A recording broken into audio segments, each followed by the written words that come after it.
Mr. Wonderful, you know if we were in person, I would have brought you some of your favorite Albanese gummy bears, but unfortunately we're all on lockdown. So I have to ask you, what does quarantine look like for you? It's a really crazy day. I get up at 4 in the morning sometimes. I had to bring an exercise bike into my condo here in Miami because they've closed the gym down, and I just start cycling and watching European news. It's crazy. Now, not a lot of people know this about you, but you play a mean guitar. So is there any way you're in there working on an album? I actually was laying down some soundtracks for a Gus Werner interview I'm doing on YouTube this Wednesday, and I was having a lot of fun with it. I have a studio here too.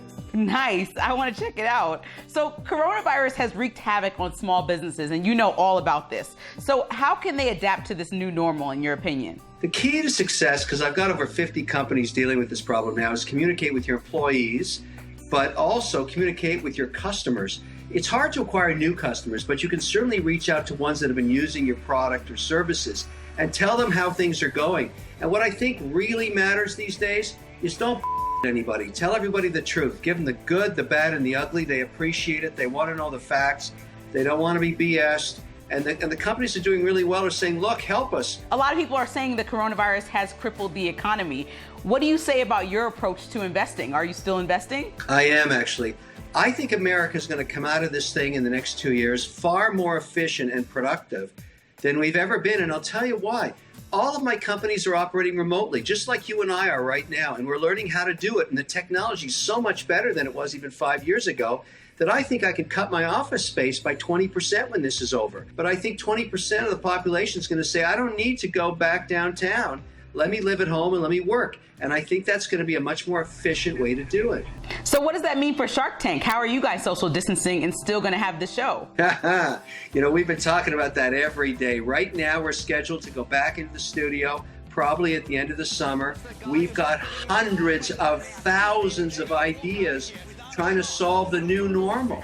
What's so cool about this is that there's all these new companies emerging saying, look, I know how to social distance. I know how to do a restaurant a different way. All of these ideas, that's what's so great about entrepreneurs. They emerge with new stuff. And as we know, all the sharks have different attitudes. You know, it's not always calm water. So who would you say has the biggest bite out of all the sharks? Well, look, the guy I like working with the best is Mr. Wonderful. He's the shark that you should do your deal with. And I work with him all the time. He's great. Now, Barbara, on the other hand, the only reason she gets to the set on time is I bought her a new broom last year.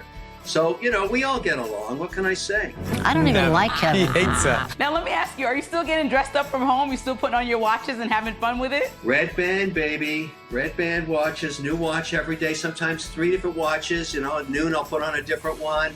I kind of rotate. I live in Japanese fishing pants. That's what I got on right here, Japanese fishing pants. I don't know if you can see them. There they are. Nice. Well, listen, Yeah. I have on UGG slippers, so I think we're equal.